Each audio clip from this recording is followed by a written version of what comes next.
The night had been planned for months, maybe even longer in my head. Every detail was meant to be perfect, down to the way the string lights wrapped around the garden trees and how the soft music played just loud enough to cover the nervous thudding of my heart. I stood there in the middle of the celebration, with friends and family surrounding me, a glass of champagne in my hand, and a ring in my pocket that felt heavier than the world itself. Aaron looked beautiful, more than beautiful, actually. She had that kind of beauty that made people stop mid-conversation just to take her in. Her eyes always held a quiet fire, and her smile tonight could have convinced anyone that love was real. Anyone but me, maybe, because deep down, I felt something was off. There had been signs, small ones, like her looking away too quickly when I caught her gaze, or the way she hesitated just a second longer before answering my calls. But I ignored them all, because love makes you blind, and tonight, I had chosen to be completely blind. I raised my glass to make the toast. To us, I said, my voice steady though my heart stumbled over itself. To the future, to the memories we'll make, and to the promise of forever. People cheered, clinking their glasses, laughter spilling into the air like confetti. Aaron smiled politely, that same flawless smile she always wore in public, and took a sip. But then she stepped forward, gently placed her glass on the table, and took my hand. Her palm was cold, colder than the autumn air brushing against my skin.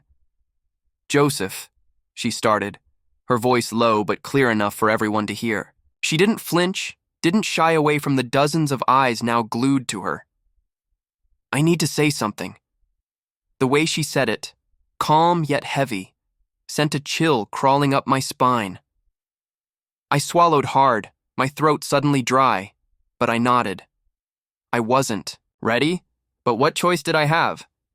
"I can't do this," Aaron said, loud enough to cut through the chatter and laughter. Her words felt like knives being slowly twisted into my chest. "I can't marry you." The crowd went silent, like someone had hit a mute button on life itself. I could hear the distant clink of a glass tipping over, someone's awkward cough, and my own heart pounding in my ears like a war drum. "What are you saying?" My voice cracked, betraying the storm inside me. I barely recognized it as my own. "I'm saying this was a mistake," Aaron replied, her eyes not even flickering with regret. "I tried, Joseph. I really did.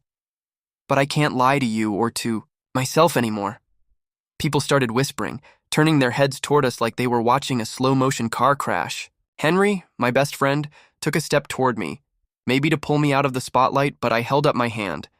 I needed to hear every word. I needed to burn it into my memory so I'd never forget how this moment felt. Aaron let go of my hand as if it disgusted her to even hold it. Without looking back, she turned and walked away from the party, her heels clicking against the stone path, leaving behind gasps and stunned silence. For a moment, I just stood there, frozen in place like a man, turned to stone. Then something inside me snapped. Not anger, not sorrow, something colder, something final. I reached into my pocket, pulled out my phone, and with a steady thumb, I went to Aaron's contact.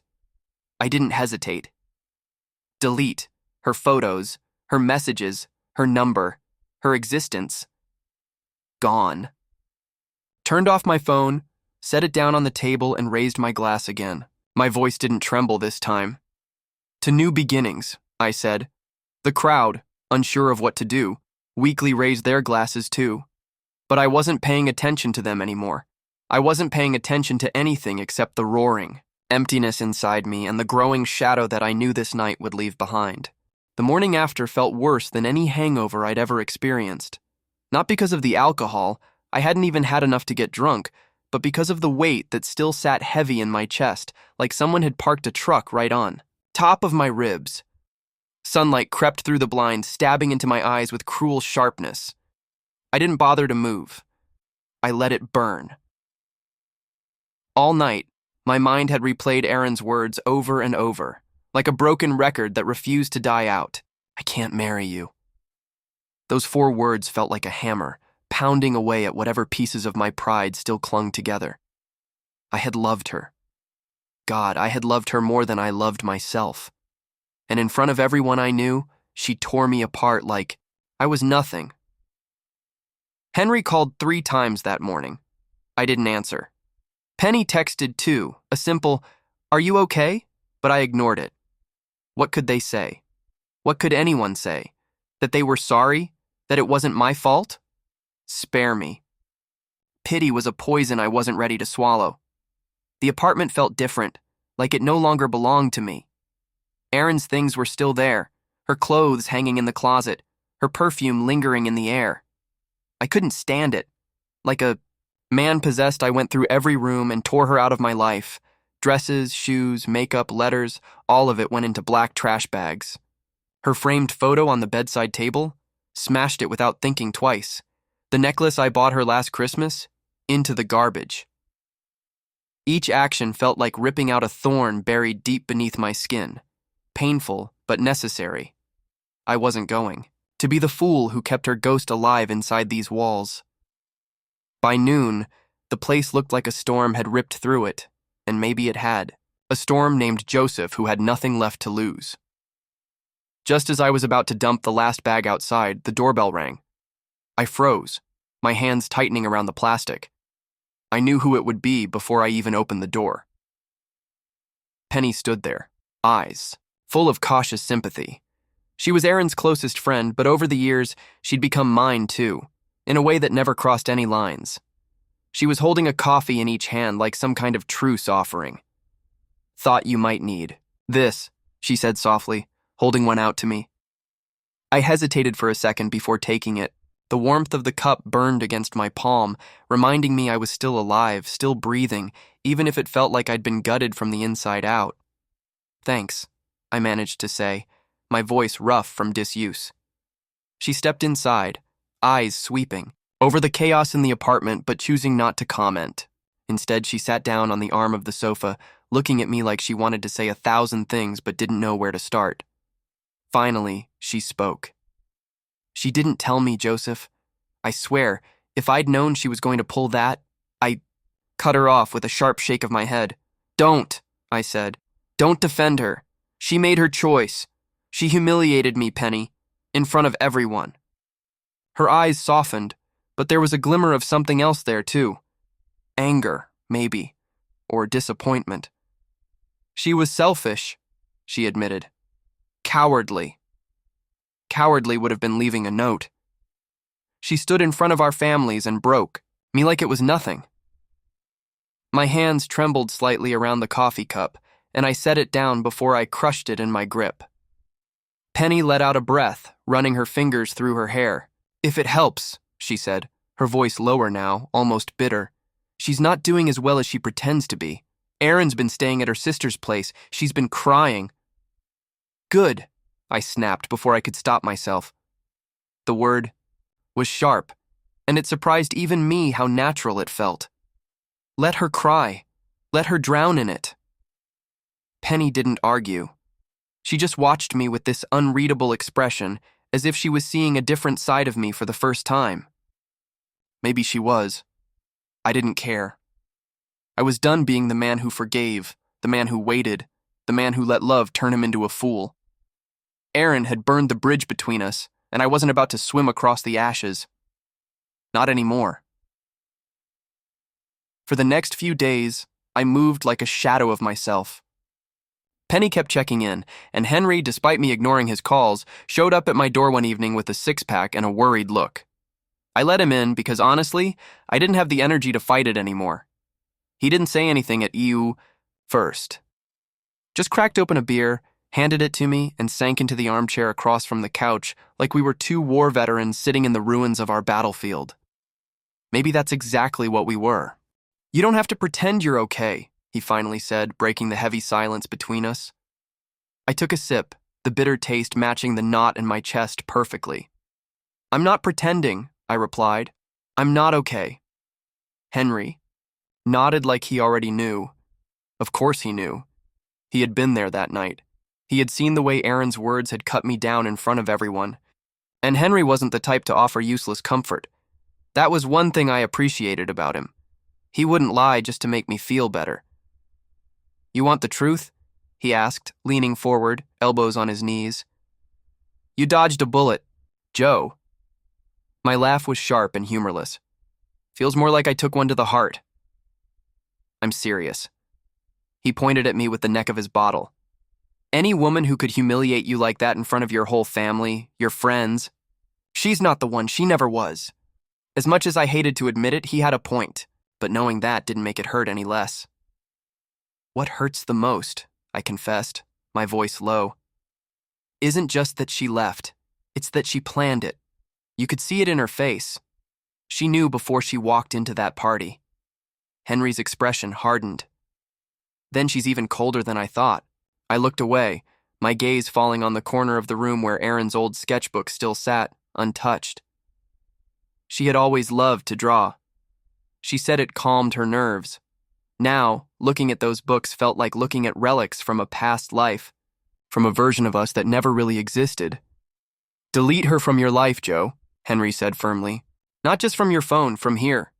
He tapped his chest. You deserve better than a woman who uses your love like a weapon. Maybe he was right. Maybe I did deserve better. But the wound was still too fresh, too raw, and I wasn't sure if time would be kind enough to heal it. As if on cue, my phone buzzed on the table. For a second, my heart skipped. I don't know why. I had deleted her number, blocked her on every app, wiped every trace of her from my digital life. But somehow, a part of me still thought it might be Aaron. A part of me still wanted it to be her, begging for forgiveness, admitting her mistake. It wasn't. It was Penny. Call me when you can. It's important. I showed the message to Henry, who frowned deeply. What now? He muttered. Without answering, I called her. Penny picked up immediately, her voice tight with urgency. Joseph, she said, no preamble. I didn't want to text this, but you need to know. Spit it out, I said, my chest tightening. She's not just staying at her sister's, Penny confessed. She's been meeting someone, a guy. Henry's cousin saw her yesterday at a hotel. My breath hitched. The room felt like it tilted sideways, and for a moment I couldn't speak. Henry's eyes darkened as he overheard Penny's words through the speaker. Son of a... Who is he? I asked, my voice hollow. Penny hesitated. I don't know yet, but I'll find out. The line went dead, and I just sat there, staring at my phone like it had delivered the final blow to whatever scraps of dignity I had left. So it wasn't just that she left me at the engagement party. It was that she left me for someone else. The realization settled over me like poison, bitter and cold. Henry looked at me, waiting for me to say something, to react, to scream or throw something or break down. But I didn't. I just set the phone down and reached for another beer. She's dead to me, I said, my voice like ice. Henry nodded once, a grim look in his eyes. Then let's make sure she stays that way. The sky outside had turned, an unforgiving shade of gray by the time Henry left. Storm clouds gathered like witnesses to my unraveling, thick and heavy, pressing against the apartment windows as if they wanted in. I didn't close the blinds. Let them watch. Let the whole damn world watch. I sat alone at the kitchen table, staring at nothing, my mind chewing over Penny's words like a rabid animal. A hotel. Aaron had been with someone at a hotel.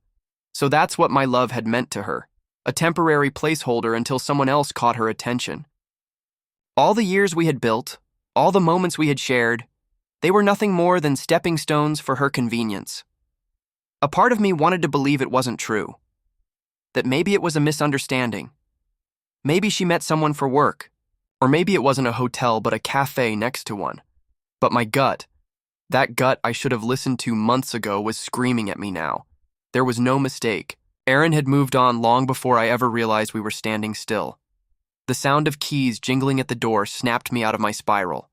I tensed immediately, thinking it might be her, even though I knew she had no reason to come back. But it was Penny. She stepped inside, drenched from the rain, her hair stuck to her cheeks, her eyes sharp and full of something that looked a lot like fury. I found out who he is, she said, not even bothering to take off her wet coat. Drops of water fell to the floor as she marched over and dropped her bag on the counter. She pulled out her phone and shoved it in my face. Recognize him? I stared at the photo on her screen. My stomach twisted into a violent knot. It was a grainy image taken from a distance, but there was no mistaking that crooked smile, that arrogant posture. Henry's cousin must have snapped it without them knowing. Henry? I croaked out, my voice barely a whisper. My chest constricted, squeezing my lungs until I thought I might choke. Penny's jaw tightened. No. Worse. My brain scrambled, desperately trying to place the familiar face in the photo. Then it hit me, like a punch to the throat. It was Mark, my old business partner, my supposed friend, the same man I had vouched for when we started our company, the same man who had sat across from me at our engagement party raising a glass and pretending to celebrate my happiness. My fists clenched so tight my nails bit into my palms, blood roared in my ears, a violent, deafening rush. I trusted him, I said, more to myself than to Penny. I trusted both of them.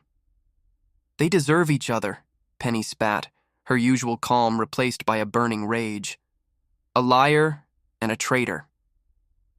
I rose from my chair, every nerve in my body alive with cold fire. I paced the room, too full of fury, to sit still, too broken to care about appearances anymore. You know what hurts the most? I asked, my voice shaking with restrained emotion. It's not that she left me. It's not even that she humiliated me in front of everyone I love. It's that all this time she was building her escape plan right under my nose with someone I called my brother.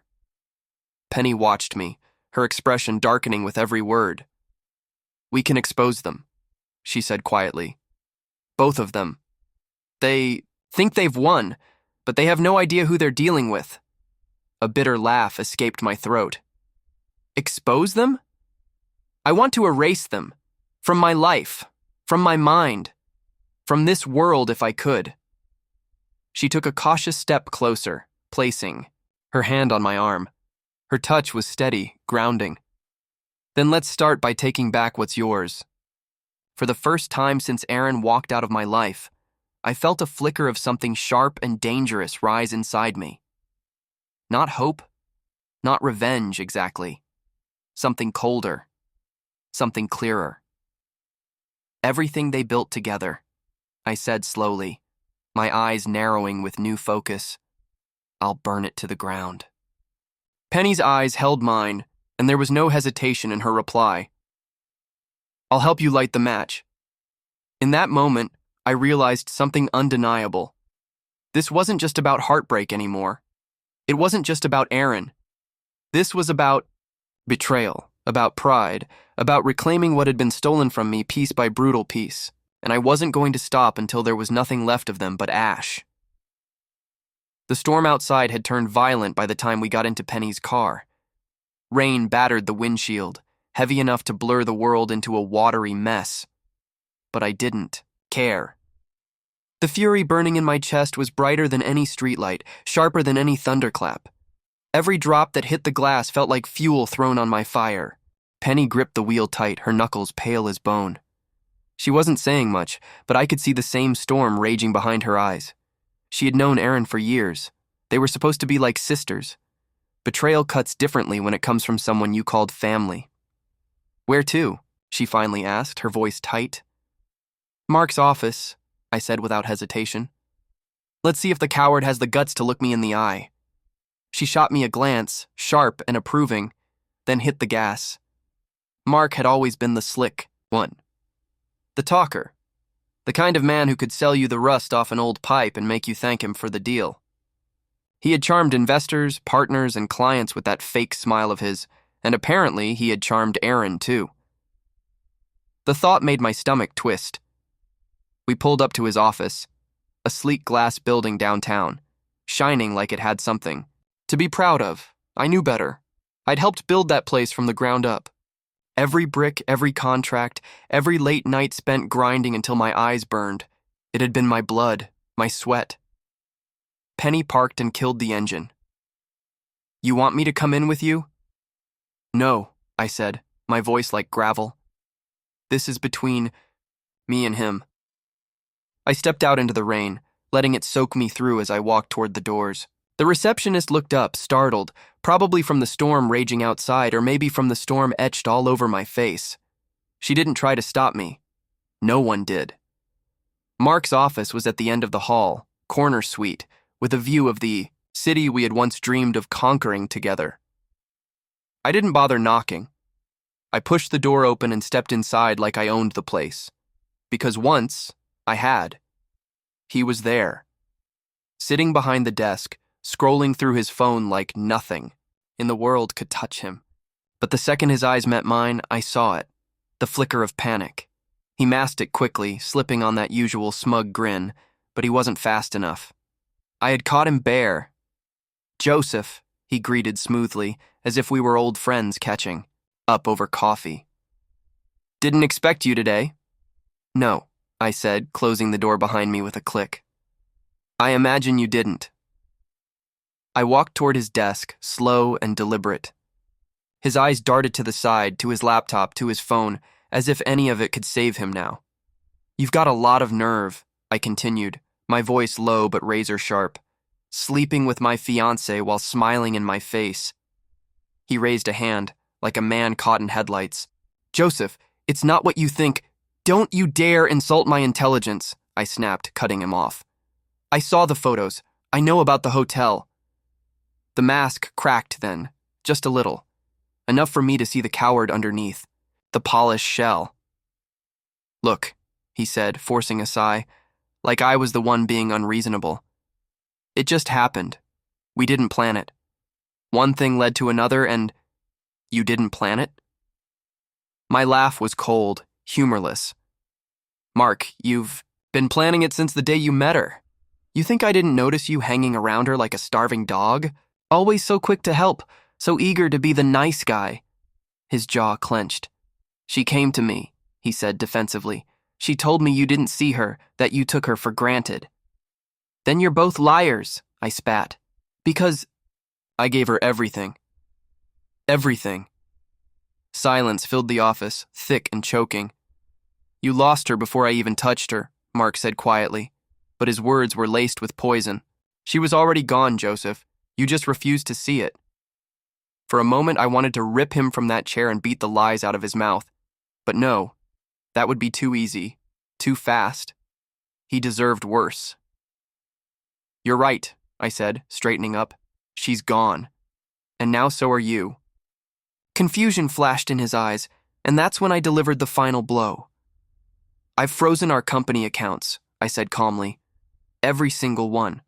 I've informed our board about your little extracurricular activities. And I've pulled our largest investors. They won't back a man who screws over his partner in business and in life." His face drained of color. Panic overtook him completely now, his breath coming in short, shallow bursts. "You're bluffing," he croaked. "Try me," I replied, then turned on my heel and walked out of the office without another word. The storm welcomed me back outside, but this time I let the rain wash over me like a baptism. I wasn't the man who had walked in there. That man had died the night Aaron humiliated me at our engagement party. This man was reborn. I didn't go home after leaving Mark's office. Home didn't feel like home anymore. It felt like a crime scene, a place soaked in memories I didn't want to exhume. Instead, I drove aimlessly through the rain, city lights bleeding into the wet streets, my mind numb but alert at the same time. Penny called me twice, but I let it ring. I needed the silence more than I needed words. But on the third call, I picked up. "Joseph," she said right away, her voice sharp, clipped, serious. "I think you should come to Aaron's sister's place, now." "Why?" I asked, though part of me already knew. "Because Aaron's there," Penny said. "And she's not alone." Her meaning was clear. Mark, of course. Like rats running from a sinking ship, they were clinging to each other, thinking they could survive the storm they'd started. I didn't hesitate. I turned the wheel, tires hissing on the wet pavement, and headed straight for the address. My Heart pounded not with fear, but with something more vicious, a cold hunger for closure. Not the soft, clean kind of closure they write about in books. No, I wanted the ugly kind, the kind that leaves scars. Penny was waiting outside when I pulled up, soaked again from the relentless rain. She climbed into the passenger seat, slamming the door behind her. Her eyes were hard, filled with a fury that mirrored my own. "They're inside," she said, arguing, loud enough for the neighbors to hear. "Good. Let them scream at each other. Let their little house of lies collapse under its own weight." I pushed open the car door and stepped out, Penny following close behind. We didn't bother knocking. I kicked the door open so hard it slammed against the wall with a violent crack, making Aaron and Mark spin around in shock. The scene was pitiful. Aaron, her face blotchy from crying, hair a mess, standing in the middle of the living room like a child caught stealing from the cookie jar. Mark, soaked and disheveled, was pacing like a caged animal, panic all over him. "Joseph," Aaron breathed, her voice cracking as she stepped toward me. "Please, listen." "No," I said flatly, raising a hand to stop her cold. "You don't get to speak, not to me." Her mouth fell open, but I didn't give her the satisfaction of hearing my rage. I turned to Mark instead, locking eyes with him. "You lost everything today," I told him. "The company, the respect, the future you thought you could steal. From me. And her?" I glanced at Aaron with a sneer. "She was never yours to win. She's just your consolation prize in this sad, pathetic game." Mark's face twisted with something between shame and fury. "You think you're better than me?" he snapped, stepping closer. I didn't flinch. I let my silence answer for me. Aaron tried again, her voice desperate now.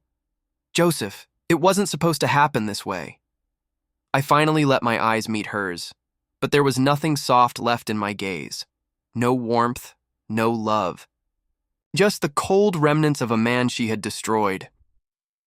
"Then you should have thought about that before you gutted me at our engagement party," I said, my words as sharp as blades.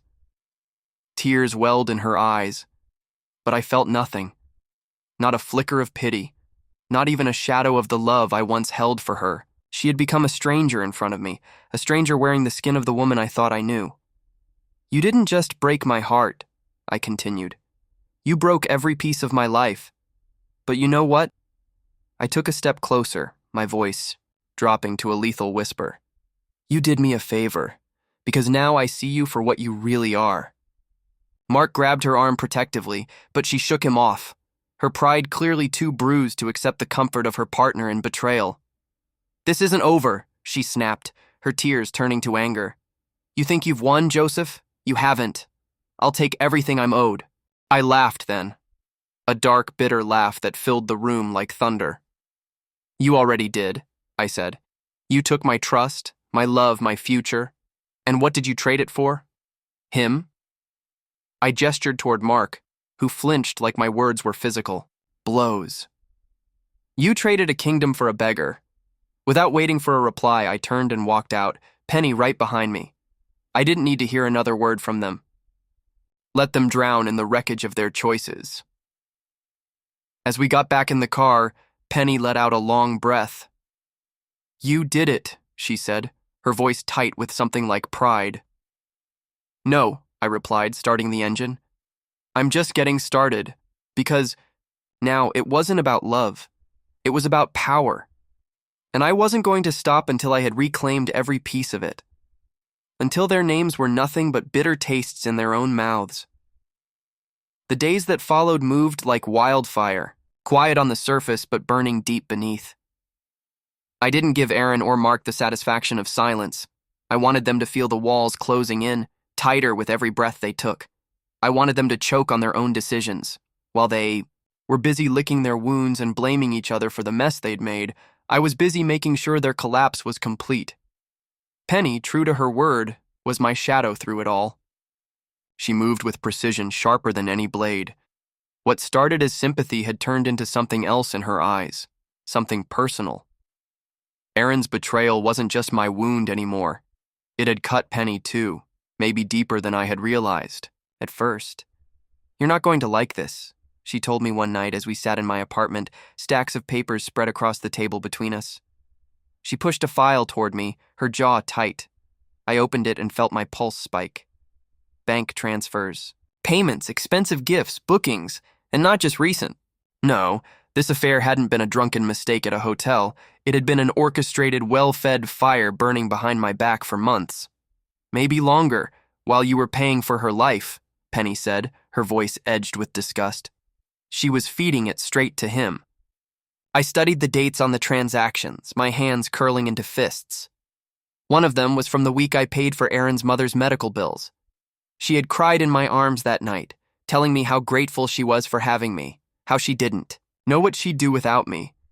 And the next day, she had wired money to Mark. The fury that filled my chest this time was colder than before. Not explosive, not wild, just cold, sharp, and settled deep in my bones. "Penny," I said quietly, looking up at her, "I want them ruined, not hurt, destroyed." She didn't blink. She didn't hesitate. "Then we go for what they're hiding," she replied.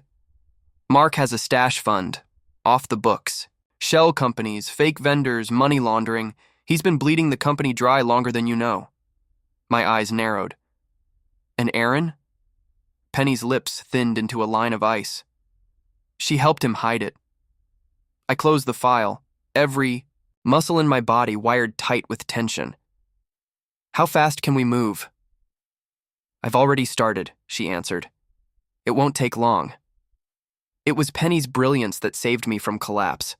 While I had been drowning in heartbreak, she had been watching. While I was busy loving Aaron blindly, Penny had seen the cracks in the walls long before they caved in. We struck at dawn. Mark's accounts froze, his assets seized under pending investigation, his cars, his properties, even his damn watch collection, gone in a flash. He'd gone from a man who thought he had it all to a man scrambling to understand how it had slipped through his fingers. Aaron wasn't spared. She received notice after notice, each one slicing into her delusions of security.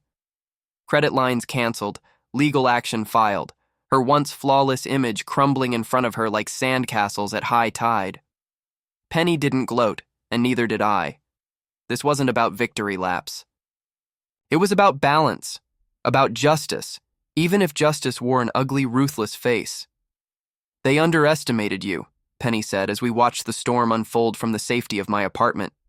"They underestimated us," I corrected, giving her a rare, honest look. Her eyes held mine for a moment, something unspoken passing between us. Something that wasn't pity, or revenge, or even shared rage anymore. Something real. As if on cue, my phone buzzed. It was a message from an unknown number. I need to talk, please, Aaron."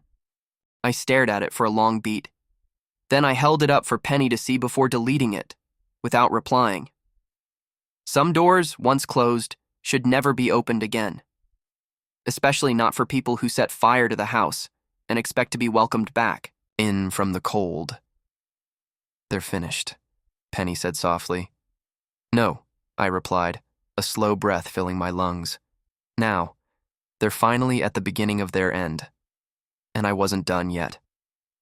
Rain had finally stopped by the time the final blow landed, but it didn't matter. For Mark and Aaron, the storm wasn't over. It had only just begun. The silence in my apartment felt different now. Not hollow, not sharp like it had been in the days after Aaron humiliated me. No.